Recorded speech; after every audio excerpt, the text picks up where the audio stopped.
Despertar espiritualmente traz dor e sofrimento? Certamente sim.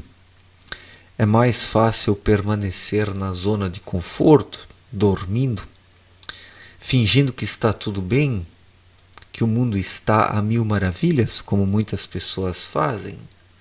Então, quando o ser humano desperta espiritualmente, ele dispõe de uma outra percepção, de uma sensibilidade que lhe permite perceber as coisas como elas são e não como parecem ser.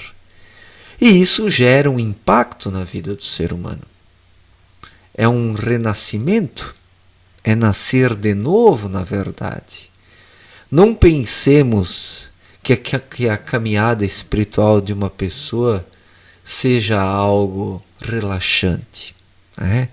Quem buscar o relaxamento no despertar espiritual está completamente enganado, porque ao despertar o ser humano se depara com um mundo hostil, porque aqueles que dormem não querem despertar. E mais, eles sentem raiva daqueles que estão despertos e que querem abrir os seus olhos. Então os atacam. E é o que acontece, uma pessoa desperta, ela acaba sendo atacada nessa vida.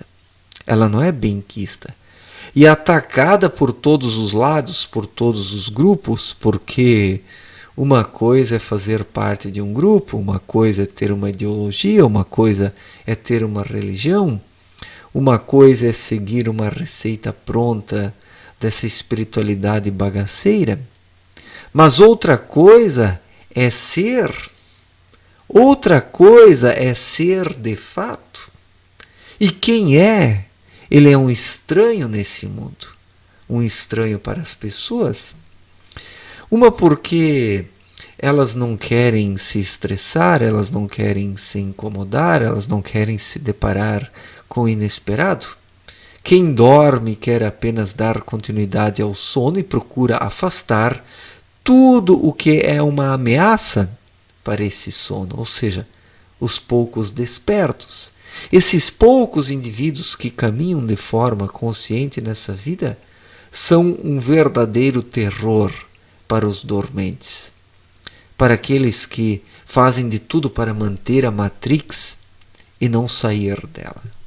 Então, despertar gera um certo sofrimento porque o indivíduo que desperta, ele se depara com um mundo que não quer despertar, com uma sociedade que não quer despertar, com uma humanidade que faz de tudo para perpetuar o sono. Então esse é o problema. Esse é o preço a ser pago.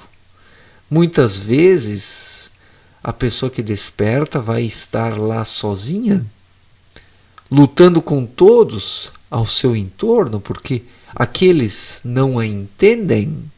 Quem dorme não entende alguém que está desperto. Isso é fato. E vai taxá-lo de louco, vai dizer que não está batendo bem da cabeça. Então esse é o desafio do despertar espiritual nessa vida.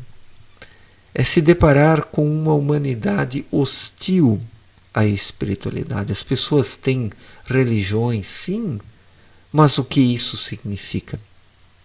As religiões são apenas ninhos onde as pessoas dormem. Toda essa espiritualidade bagaceira, ela é constituída por inúmeros ninhos também. Essas receitas meditativas, contorções corporais, etc. e tal, tudo isso são ninhos também, onde as pessoas vão se aninhar para acreditar que estão fazendo alguma coisa. Então as pessoas movem esforços externos, esforços mentais, esforços corporais, esforços alimentícios. As pessoas se tornam vegetarianas, se tornam veganas, não comem isso, não comem aquilo, não comem aquele outro, acreditando que isso é o caminho, porque as pessoas procuram uma receita, procuram a avenida larga e cômoda que Cristo criticou. As pessoas não querem o caminho estreito e íngreme, que é o caminho interior, né? Não que esse caminho seja difícil, mas quando o ser humano o trilha, ele se depara com a hostilidade de outras pessoas. Então esse é o problema do despertar espiritual. Não que ele gera dor, não que ele gera sofrimento, mas o ser humano ele acaba se vendo atirado numa arena.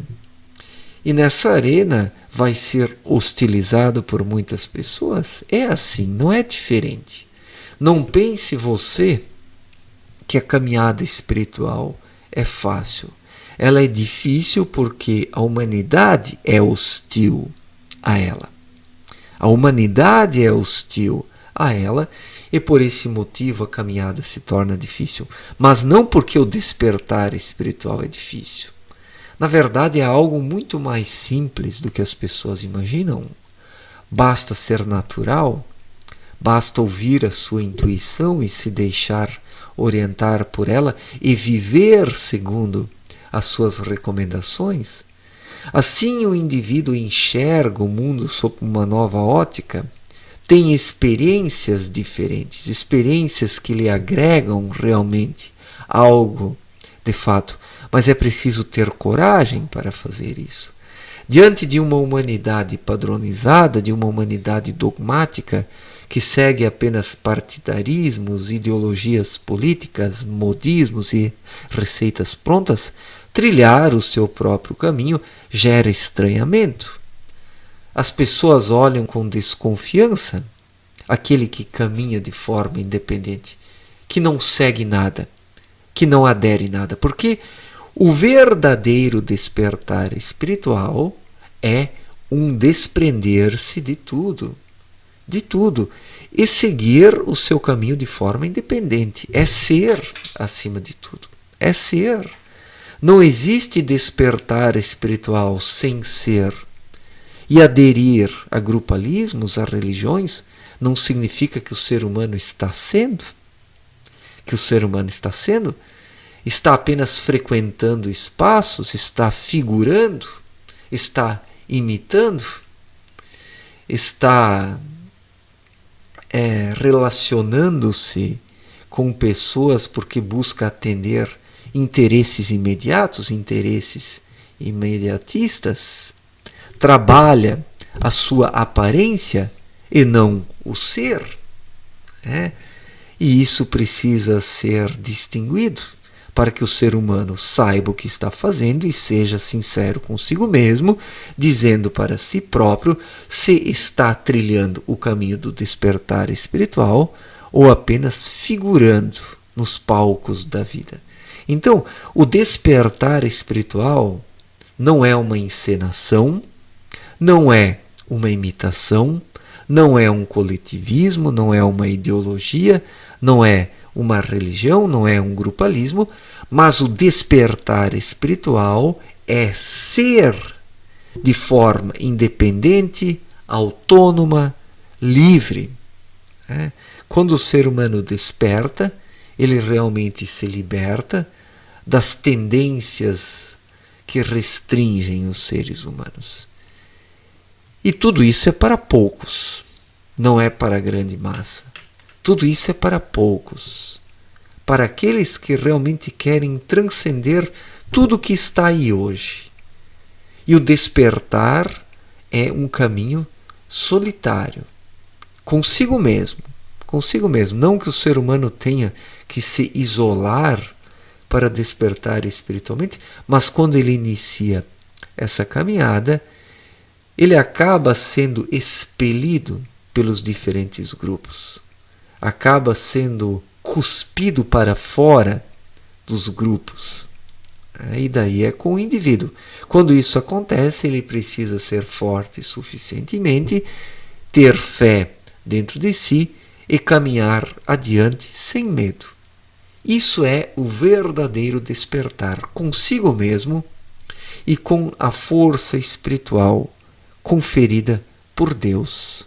Assim o ser humano desperta de fato, levando o despertar espiritual até o fim, né? Porque não adianta despertar momentaneamente e adormecer de novo. Na verdade, o despertar, ele segue até o fim dos dias terrenos e depois continua nos planos etéreos, né? Uma vez que o ser humano desperta, ele precisa sustentar isso.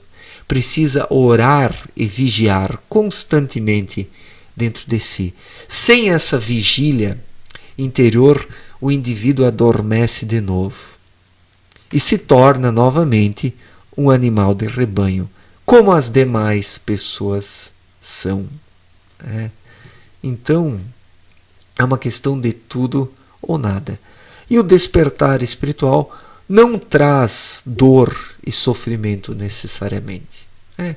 Traz, sim, um certo desconforto, muitas vezes, traz, sim, conflitos frente à sociedade, frente à humanidade, frente a outras pessoas, mas isso é inevitável, é o preço. Quando nós decidimos trilhar o nosso caminho, muitas pessoas virão para cima de nós dizendo que isso é errado. Dizendo que isso é errado. Os religiosos dirão que isso é errado. Os modistas dirão que isso é errado. O pessoal da esquerda dirá que isso é errado. O pessoal da direita também, porque quer apenas seguir um grupão, estar num grupão, né? O despertar, o verdadeiro despertar, está para além disso tudo. Está para além disso tudo. Não basta apenas despertar das ilusões esquerdistas. É preciso despertar de todas as ilusões, das direitistas, das conservadoras, das religiosas, das modistas, das ilusões dessa espiritualidade vagabunda e bagaceira. Ou o ser humano desperta de tudo, ou ele não está desperto nessa vida. Que fique bem claro isso. Que fique bem claro. E quem desperta, de fato, ele segue sua caminhada meio que sozinho, né? Sem muitos acompanhantes. Vai cruzar também com um ou outro desperto ao longo do caminho, mas não fará parte de um grande grupo. Não fará parte de um grande grupo, porque os grupos constituídos por despertos são bem pequenos, são ínfimos. Praticamente, são ínfimos. Você não encontrará muitas pessoas despertas ao seu redor, mas cabe a você despertar pessoas ao seu redor, porque quem desperta uma vez precisa fazer todo o possível para que outras pessoas despertem também. Precisa se empenhar nesse sentido por meio da palavra, não da religião, da caridade e tantas outras hipocrisias que as pessoas praticam nos dias atuais. Certo, gente? Então é preciso ser sincero consigo mesmo, primeiramente. Esta é a receita do verdadeiro despertar espiritual. Certo? Um forte abraço para todos e até a próxima. Valeu, gente!